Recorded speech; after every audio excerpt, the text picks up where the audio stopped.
श्री स्वामी समर्थ. अखंड महाराष्ट्राची कुलस्वामिनी असणाऱ्या भवानी जगदंबेचा प्रकट दिन. कोणे एकेकाळी कृतयुगात दंडकारण्यात यमुनाचल पर्वतावर कर्दम नावाचे ऋषी आपली पत्नी अनुमतीसह राहत होते. अनुमती गर्भवती असताना कर्दम ऋषीचा देहांत झाला. पोटात मूल असल्याचे सती न जाता अनुमती तपस्विनी म्हणून जीवन जगत होती.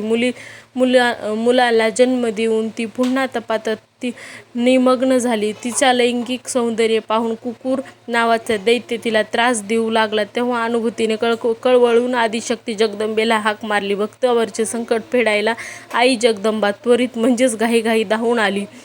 म्हणून तिला त्वरिजा असं नाव मिळालं. याचंच अपभ्रंश झाला. तुळजा संप्रदायात अष्टमीची नित्य म्हणजेच त्वरिता म्हणजे आजच्या आईने अष्टभुजा रूपात असुराचे युद्ध सुरू केले. कुकुरासह रेड्याच्या रूपात धावून आला.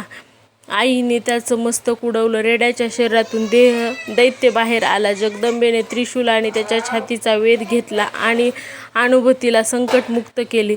हे एवढं कार्य करून आदिशक्तीची लीला संपन्न झाली. रेणुका अवतार तिने रामाला वचन दिले होते की पुढच्या अवतारात पुन्हा तुला भेटेल. एका ना कृतयुगात संपून 13 युगात सुरू झाले होते. भगवान विष्णू रघुकाळात दशरथ पुत्र श्रीराम म्हणून अवतरण झाले. पितृवचनाच्या पालनासाठी प्रभू लक्ष्मण आणि जानकीसह वनवासाला निघाले. पंचवटी मुक्काम असताना रामाने सीताहरण केले. प्रभू राम सीता विहारात व्याकुळ होऊन दंडकारण्यात फिरू लागले. हे बघून भगवान शंकर देखील व्याकुळ झाले. तेव्हा जगदंबेने शंकरांना कारण विचारताच त्यांनी रामरायाची व्याकुळता सांगताच देवीने रामरायाची परीक्षा घ्यायला ठरविले. ती सीतेचे रूप घेऊन घाटशिळेवर उभी राहिली. तिला उभी पाहून रामचंद्र धावत आले. सीतारूपात पार्वतीला वाटले आपण जिंकलो. तिने आनंदभरात डोळे मिटून घेतले. त्याच क्षणी तिला चरणावर उष्ण ओलावा जाणवला. तिने डोळे उघडून पाहताच रामराया चरणावर नतमस्तक झालेले पाहिले. देवीने पाहताच तिने विचारले, तू का आई इथे? तेव्हा नाव प्रचलित झाले तुकाई. रामाने तिचा उद्देश जाणून म्हणाले, आई खरंच वेडी आहेस. तेव्हा नाव आले येडाई.